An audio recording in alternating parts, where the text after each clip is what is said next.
Up! This is the officially unofficial geek channel, Spoilertastic weekly comic roundup. I decided to go live because why not? I don't care. But whether I'm live or not, and whether I'm not having my hair done or wearing any kind of makeup whatsoever, I'm here to talk about comics in a spoiler-tastic way because it's Sunday. Sunday. It is Super Bowl Sunday, and I believe I was just informed that the Rams won. Congratulations to the Rams. Sorry to the Bengals.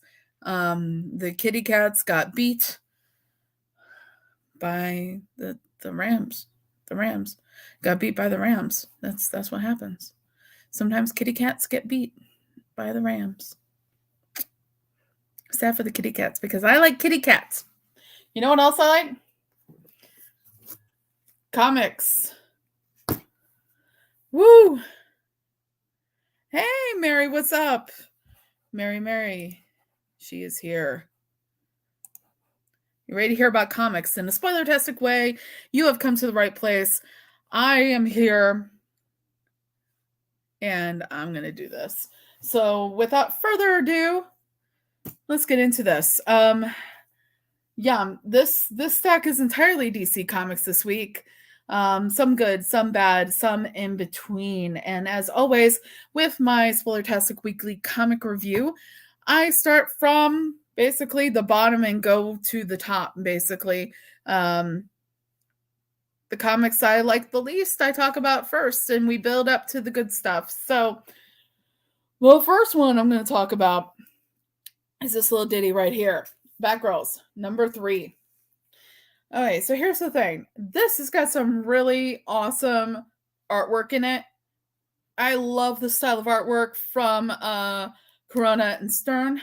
The problem I have comes in this.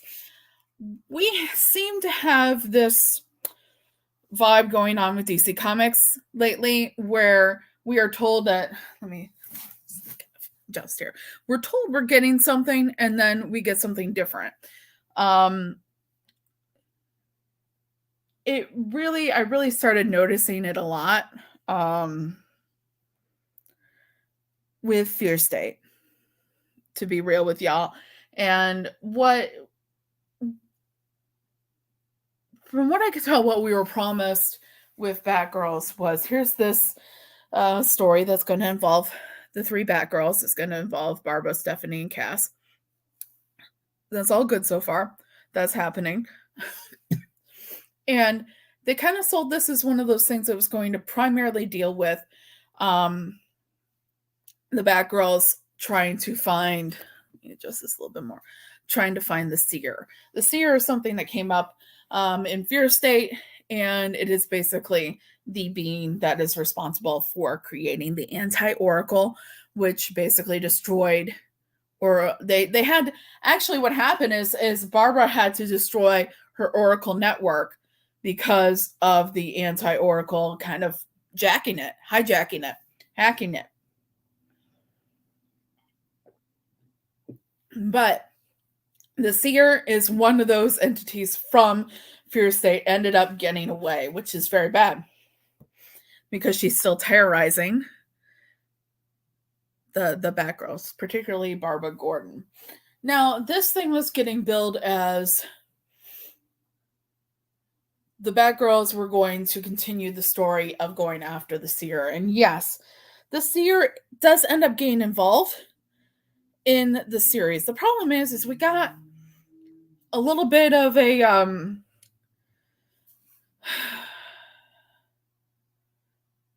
varied, attentions kind of thing. We have not only do we have the Seer storyline, but we also have distractions here involving first with the serial killer storyline, and also with the tutor, which the tutor is a new thing, guys. The tutor is a new thing. It's a Banksy-like character that's using fear toxin, basically. And it seems like they're kind of huffing the fear toxin and they're emitting it amongst crowds, and it's kind of like they are a Banksy-like artist, but they're also performance artists. And now we've got that mystery going on. We've also got the Saints, who are being kind of controlled by what they think is Simon Saint, but is actually the Seer pretending to be Simon Saint, because Simon Saint is, spoiler alert, dead. We've already seen him lying in a pool of his own blood in I Am Batman. So, yeah.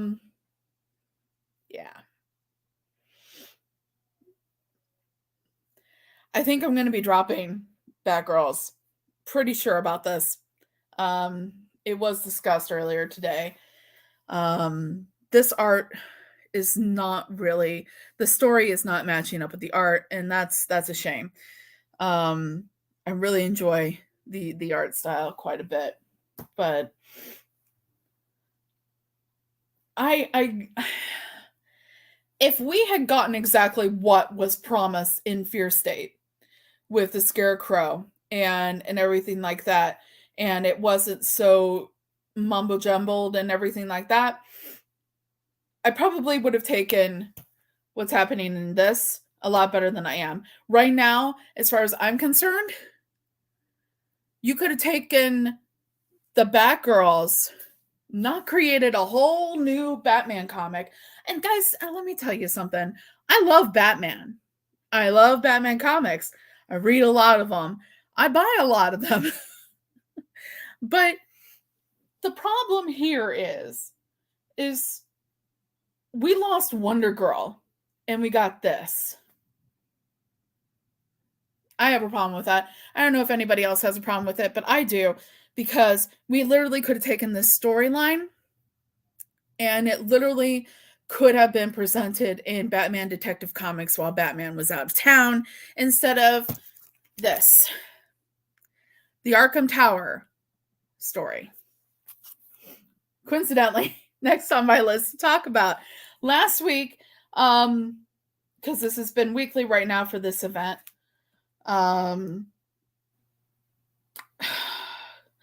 was beginning to think that things were ramping up. It was going to start getting more interesting, more exciting. What we basically had here was a retelling, for the most part,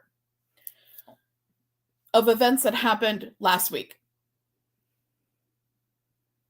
You could have, like, there's with the exception of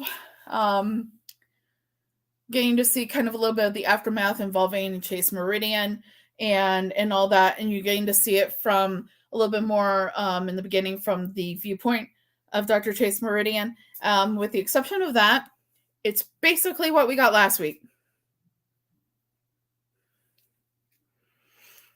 Though, I would say, comparatively, this issue versus last week's issue, this issue is better.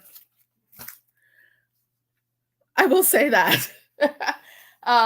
I liked there was a more complexity to this issue, especially when you're talking about bringing in the perspective of Dr. Meridian, and you have a little bit more involving Barbara Gordon and Batwoman and so on and so forth. So,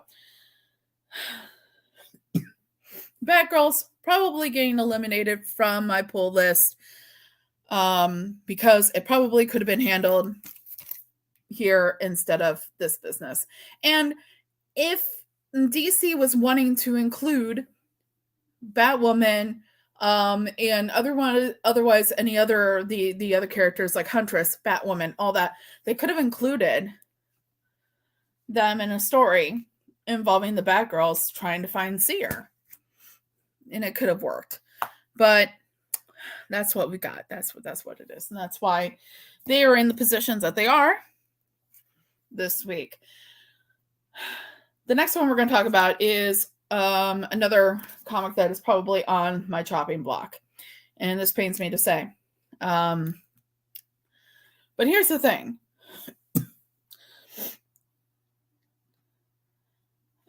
Y'all know how I feel about Red Hood. But this comic has left a sour taste in my mouth since they killed my other comic boyfriend, which is Grifter. Like, literally chopped his head off with the next Joker's jaws. Yeah. That's where we're at with this. I'm not necessarily hating this, guys. I'm going to tell you right now, the reason why it's on the chopping block is because something has to go, and this is it. This is one of the ones that's going, and I might get some trade later on of it if they do that. But I'm thinking, when it comes to overall scheme of things, this is not one that's really going to be that big of a deal, and in the long run. Excuse me, I have really bad allergies today, so that's why I'm coughing and sniffling, and that's just the reality of my life. Anywho, so we have a surprise arrival, a surprise.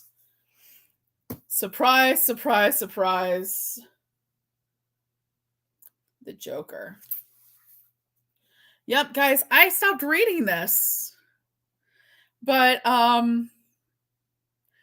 someone in my household had not stopped reading this. And he got me interested after he read this. So, why did I read the Joker again? Why did I read the Joker? That's right. Why did I go back on my... Yeah, I know. It's bad. It's bad. In fact, that makes me feel better. Thank you. I mean, I feel bad that you're feeling bad, Mary, but at least if I am not alone in my suffering, there's a good chance that it's not COVID. So, so if I'm not alone in my suffering, maybe I don't know how I come to these conclusions, but I come to them, and they work for me in the moment, and I'm going to go with it. Yeah, I'm going to go with it. So why am I back on this business here?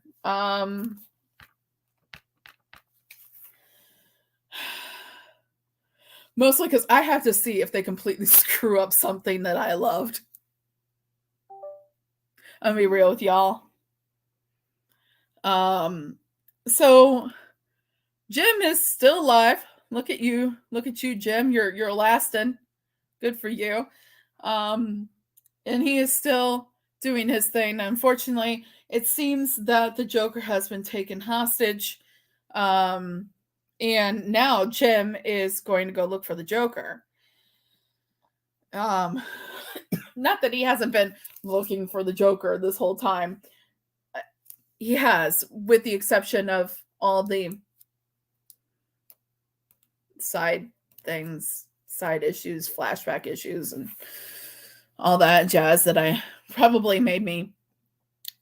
started my descent away from the Joker. Yeah.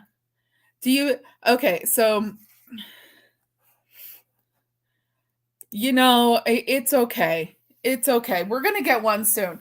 They just didn't want to compete with themselves, I think.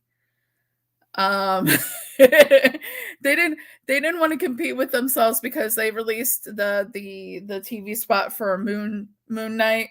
They released the trailer for Multiverse of Madness, which, if you're interested, I do have a reaction video. It should be posted to my page by now. So after we're done here, go check it out. I do react to it. I do get a little bit excited. I'm not gonna lie. I'm into this. But no, we did not get a Kenobi trailer, and that's sad. But we got Eminem and Mary J. Blige and Dr. Dre. Yeah. That was pretty cool. I did enjoy that. I did enjoy that. But I am mostly reading this, guys, because I need to make sure they didn't mess up in a completely beautiful moment from another comic. So, to give you guys a little bit of perspective on where I'm coming from here, why I'm hate reading a comic. This is basically what it is. I'm hate reading a comic. Carrie, if you're hate reading a comic, why is it smack dab in the middle and not your most hated comic of the week? Well, yeah, that's right. We did get magically transported back to the magical year of 1999. Yeah, we did. And then some, because technically, like, some of the music didn't come out until like shit. I'm gonna say like 2004, 2005. Like when Eminem, jumped up and was doing "Lose Yourself," that was like 2005, I think, maybe. I don't know. I might be wrong on that. But did you lose yourself out of the chat? So those of you that don't know, that Bizarro Fed is my boyfriend Joe, and he's the one that's kind of bummed that we didn't get a Kenobi trailer. So, and if you know him at all, you know that that's pretty par for course with him. So why is the Joker in the middle of my comics, smack dab in the middle of my comics this week, when I am hate reading it? Because I can't help it. I can't help it. Yeah, right? Yes, exactly. Because that ending, so good. It actually was good again. And the thing is the thing that drew me away from the Joker in the first place is because it felt like it was relying too much on past storylines, and stuff that we already knew, and kind of just, hi buddy, kind of just going off of things that we've already dealt with. But okay, why am I hate reading the Joker? Well, because I'm going to take you back about a month and a week to Task Force Z. Y'all know how I love and adore my Jason Todd. Jason Todd, in Task Force Z, not the most recent issue, but the issue before that, convinces the Crispin and the gang to give more Lazarus resin to all of the zombified villains that he's handling, so that they are able to, he tells them, so that he can prevent them a little bit better from eating him, which, I understand that viewpoint. I understand, where he's coming from with that. But there's one villain in particular that I think he really wanted to, in fact, we know he really wanted this villain in particular to have more of his living memories. And that villain is Bane. Because if you know anything about City of Bane storyline from Batman, that is the moment in the storyline where Bane kills Alfred Pennyworth. And we have a couple different storylines going on right now of different characters still dealing with the aftermath and how they feel about Alfred's death. If you're reading Robin, he's dealing with that as well. And you have this moment where somebody is in this issue trying to convince Jason that he should work on forgiveness, and then Jason's like, okay, so like maybe we should give them more resin than what we normally give them, because I don't want to get ate, I don't want to get ate by a zombie. And then when they go ahead and they give into his request, Bane, one of the zombie villains that he's handling, is given more resin to the point where he asks him a question. He asks him, "Do you remember your life?" Jason asks him this. To which Bane tells him, truthfully, yes, some of my memories are there. And you get to the point where he's like, okay. So Jason starts beating the crap out of Bane and out of zombie Bane. And eventually he gets to the point where he's just like, Jason says, "You know why I'm doing this?" And Bane says, "Yes." And he's like, "I want you to say it. I want you to say his name." And Bane says, "Alfred Pennyworth." And that's the moment when Jason, because they're on top of a tall building, Jason pushes Bane off the top of a building. That Alfred Pennyworth gets vengeance. Alfred Pennyworth is avenged, and it's really funny because when you look at the overall history of Jason Todd, and when he comes back as Red Hood, and I've done this video recently, when he comes back as Red Hood, and he is informed that he has not been avenged, and that's the thing that's like most upsetting to him is the fact that he hasn't been avenged, and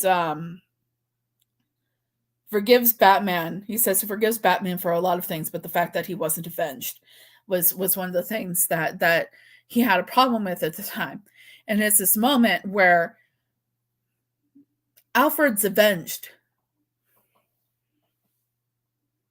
And to get to the end of this and find out that Gordon has figured out who is behind A-Day. And to find out that there's a mysterious man that's running around with this jacket and this hat and these glasses and everything like that is Bane.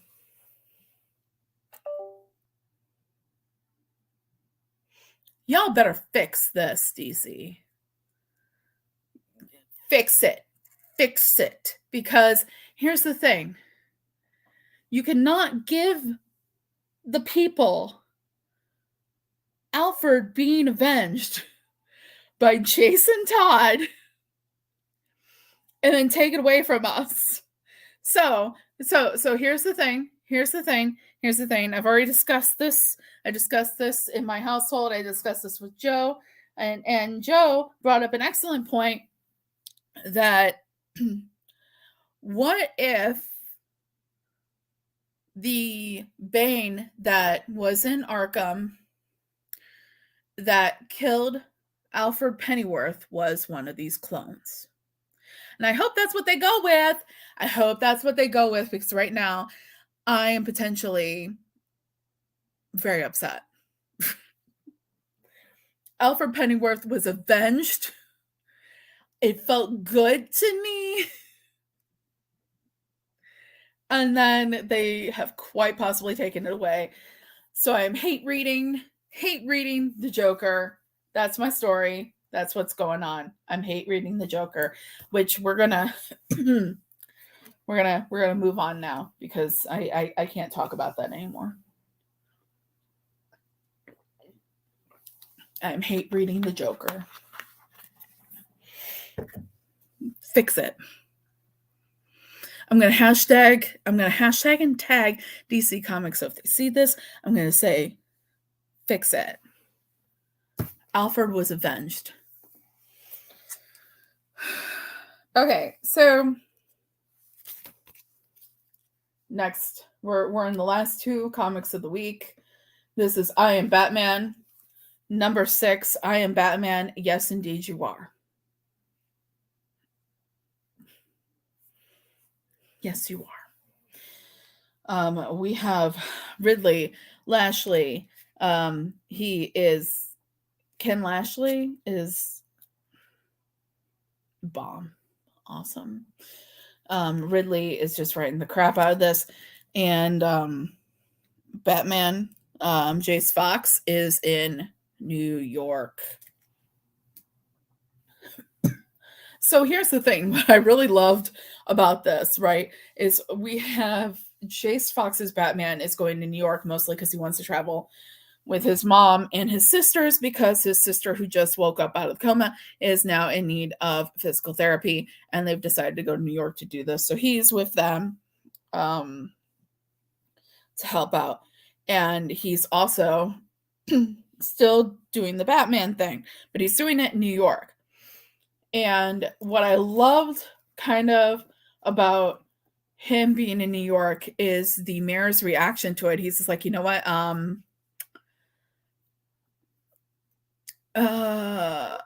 Gotham tried to screw up their mass vigilantes. It did not work out well, and now Nakano is a laughing stock, basically.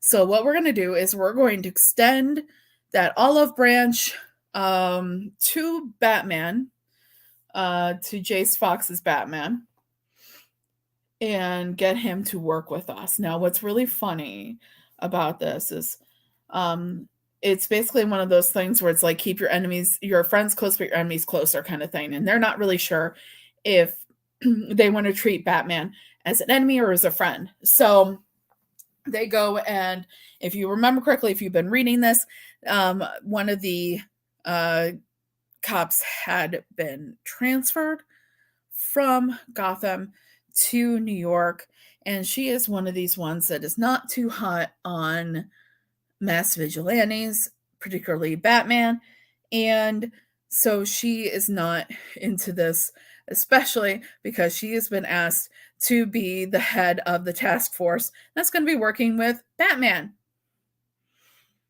Let's see how that works out. Now, Jace decides he's going to go ahead and he's going to be on the up and up, and he's going to work with the cops, because why not? He's just trying to do the right thing. And you get the idea that beat cops that are in certain areas of the city that he's operating not in excuse me that he's operating in do seem to like what he's doing.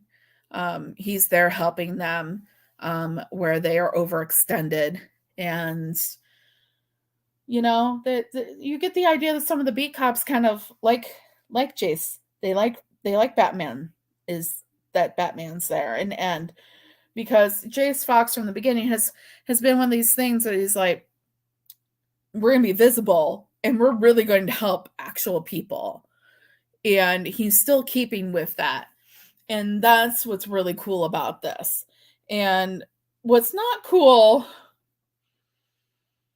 is that we have a bit of he's not a serial killer yet, but he is a gruesome killer that is now cutting off people's fingers and stuff. And he has now showed up in New York, and right away, the cop that came from Gotham that doesn't like Batman is like, well, you know what? Batman's here. So, of course, the crazies have to show up. You know what, lady? You're in New York. Come on. Come on. You're in New York. The crazies exist in New York, whether in print or in actuality. Is it possible that the crazy dude existed in New York before Batman got there? I think so. So we'll have to see where that goes. It's a great written issue. Love it. Want to see what happens next. And that brings us to my last issue that I'm going to talk about this evening, my absolute best issue of the week. And let me tell you, it is back on top. It is Superman of Son of Kal-el, number 8. Thank you, Tom Taylor. Holy crap.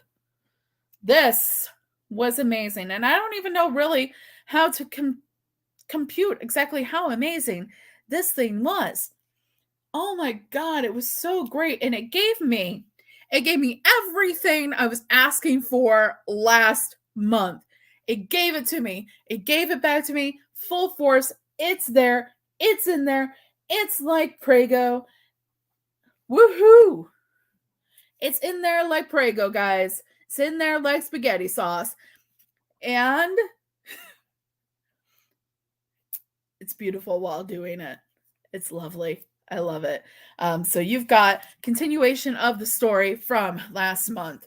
You've got this Leviathan from the sea getting challenged and is freaking out because, well, things are, we're continuing that whole, climate awareness storyline, which I love. And the Leviathan from the sea is freaking out because things aren't really going all that well for it.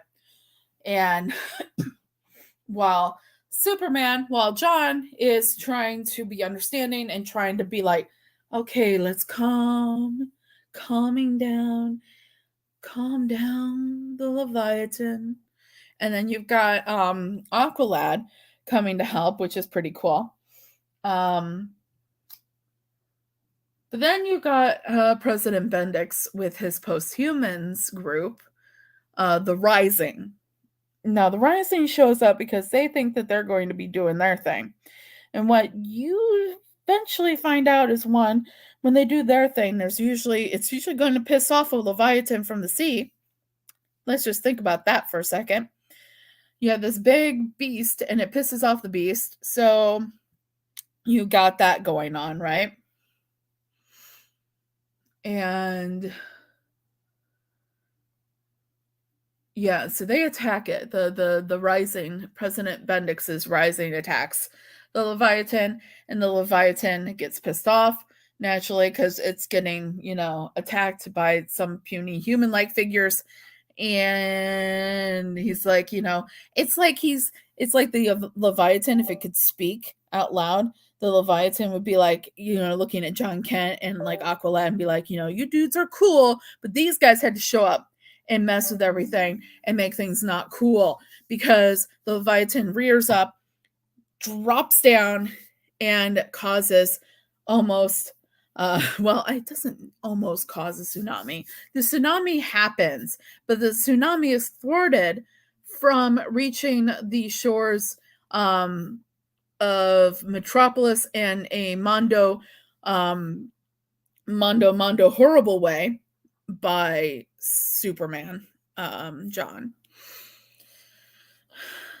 And then John runs around because he's John Kent and tries to save as many people as possible. And you're getting all this kind of told a little bit through the eyes of the Truth, which is Jay.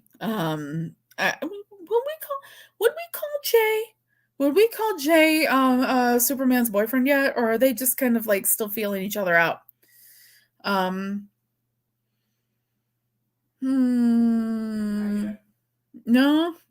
you don't.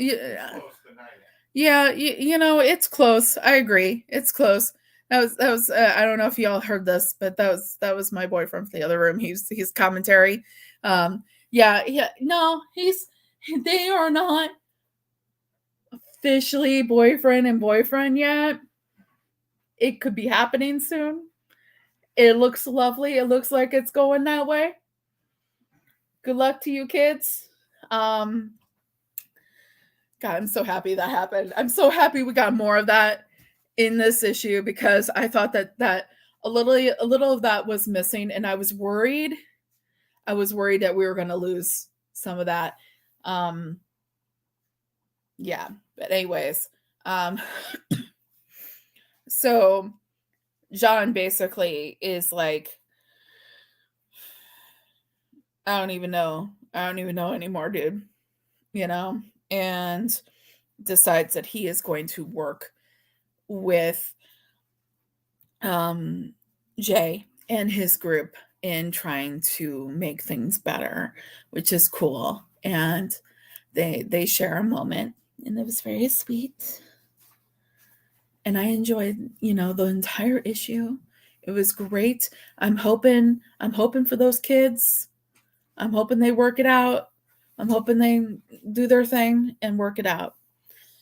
But the little bits of something that I was missing. I'm sorry, my cat is trying to mess with. If you're around for if you watch my Harley Quinn video all the way through, you did see one of my cats. He likes to um, walk in front of us when we walk through the apartment and do that whole cat thing where like he kind of like jumps up and like rubs up against our leg. And supposedly people think that that's like the cat saying like I love you, and I would believe it with this one because he is very lovable, loving cat. He's very much all up in our business all the time. And Joe, my boyfriend's just trying to walk through the apartment and avoid that, and he was failing miserably because River was right on top of all that. He's really cute. My cats are so adorable, and I'm not just saying that because like cats in general are adorable and because they're my cats, but like my cats are really adorable. They really are. So yeah, there's not really a lot to talk about involving Superman Son of Kal-el except for the fact that everything I asked for last month showed back up. Everything I needed to have happen with Superman Kal-el, Superman Son of Kal-el came back, and it came back in a way that made sense and worked for everyone, and I'm rooting for those kids. And this is some beautiful not just writing but the art on this cover, which I love. One thing that DC is doing that I love on their print copies of their issues is down here, like where the bar is, there's like this little black bar, and it shows the name. It gives the cover art, cover by Dan Mora. Well, of course, this is Dan Mora. Dan Mora is awesome. He was doing Detective Comics with Tamaki during Fear State and before that. So it was pretty awesome. It's pretty awesome. I almost forgot. Okay, we have to go back because I got to talk about something here.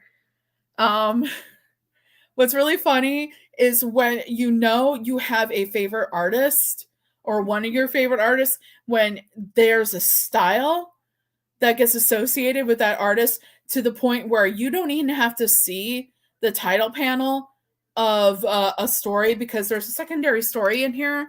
Usually there's a secondary story in all the Future State Gothams.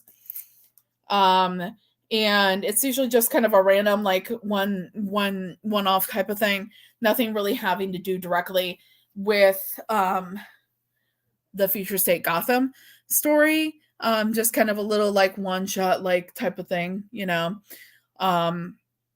it was really funny because I looked at the art and I didn't even look at the title panel, and I was like, this is a Sean Gordon Murphy. This is Sean Gordon Murphy's work right here. Let me show you because I really love this. This is awesome. So like there's a distinct style like with every artist, and Sean Gordon Murphy is one of my faves. I'm just going to be real with you. He is one of my faves. I'm super excited for the next White Knight series that's going to be coming out. But like I legit saw like this. And then I also saw that jawline on Bruce Wayne. And it was like, this is Sean Gordon Murphy. And then I look right up. Yeah. So I thought that was funny. I wanted to bring that up when I remembered that it was him. It was Sean Gordon Murphy's art, and I love it. And it was a cute story too. It was a really cute story. Um Watching this just made me has shown. Okay. So watching this has shown me I need to fix my Grand Admiral Thrawn fig. He's totally leaning weird. Yes, he's leaning weird. It's like he's leaning up against a wall of books. That's really how it is. And he's like, it's like he's leaning up against the wall of books, and he's hanging out with Jackson, which that's totally unlike Thrawn. I don't think that he would ever be just hanging with Jackson up against a brick wall, based on what I know about him personally. Yeah, Thrawn doesn't lean. He's one of those people that probably says in a Thrawn voice, like, if you have time to lean, you have time to clean. Um, that's Thrawn. That's Thrawn. Yeah. Thrawn doesn't lean. Yeah. And it's mostly why this happened was probably because I put my Harley Quinn, my Batman 97 um slab up there so that it would just not be underneath a bunch of stuff on my desk. I just wanted to put it there because honestly, I haven't been doing Jackson leans. Yeah, Jackson leans. Jackson has swagger. I don't know much about Jackson, but from what you've told me, I would believe that. I would believe that Jackson has swagger. Um, so I haven't been doing a lot in my studio because honestly, the studio is going to be changing. I know I haven't had it very long in this setup, but it didn't take me long after getting into the setup to make me feel like I don't like this. There's not enough room, and plus I have like this little area here where I'm doing the show. Like we've got like stuff over this way, we got stuff over this way. My desk is covered with stuff. Books that need a place, and there's no place for those books back there. So I have a plan. I have a plan, and it's going to involve another bookcase and totally kind of shifting this room in a counterclockwise like way. So like everything behind me is going to go against the wall over there. Because kind of the setup of the apartment's kind of weird, and I won't go into it why it's weird, but it's part of why I'm going to do what I'm going to do. Um, but yeah, we're changing things, and the reason why I'm in here today and I'm not sitting in the living room like I was on Friday is because I wanted to be kind and nice about the fact that Joe was still watching the Super Bowl. And yeah, because I try sometimes to be nice and everything. But okay, guys, that is all the comics I have to talk about this evening. I'm not going to bore you with talking to you about my studio. I'm just going to show you when it's done. And you know what? I get paid by my full-time job this week, so that is going to get us a third bookcase. And then hopefully in the next couple weeks, I'm going to have that whole change to the studio take shape so that we can have a lot more room to kind of let everything breathe. Because we got like a lot of stuff going on back here. We got a lot of stuff going on here on the desk. And we're only going to add to it. So, like right now, right here, that's another box I'm going to be opening soon. I'm going to be opening this box soon, right over here. I got another box coming. So I'm going to be opening those. fun stuff. And obviously, Tuesday, I'm going to be trying my darndest to get through Metal, and I still haven't completely decided what I'm going to be doing with my Flashback Friday. Still working on a plan involving what's happening Wednesday. Originally, we were talking doing a rewatch of the original version of My Bloody Valentine. Unfortunately, we do not own a copy of My Bloody Valentine, and My Bloody Valentine is not streaming anywhere that we can find. So if anyone out there has any information about where we can find My Bloody Valentine streaming sometime probably tomorrow evening, let us know. Yeah, that would be really great. And then we would be able to talk about it on Wednesday for what's happening Wednesday. If not, then I'll figure something else out. But yeah, that's about it for today. This has been fun. I like doing this sometimes, just random, random live episodes here and there, when I feel like it. That's fun. I like this. This is cool. I'm gonna leave you with this thought right here. Jackson has swagger. He has swagger. Ooh. Okay, but guys, anyways, this has been the officially unofficial geek channel, Spoilertastic Weekly Comic Roundup, and we're here as always on our normal. He does. He really does. Yep. He has the swagger. We are here as always, trying to keep a normal schedule, as normal as possible. Jackson for life. For life. So Jackson does not have 4 lives, but he's for life. Yeah. This has been the Spoilertastic. The Spoilertastic Weekly Comic Roundup with the officially unofficial geek channel. My name is Carrie Quinn. Please like, subscribe, all those things. Do all the things that happen on YouTube so that you guys can see more of me. And if you're on Twitter, follow me on Twitter at CarrieQAuthor. I also got Facebook and all that jazz, so you can find me on there too. But I've been really more about Twitter lately, so I'll see y'all there. But until next time, be seeing ya. Bye.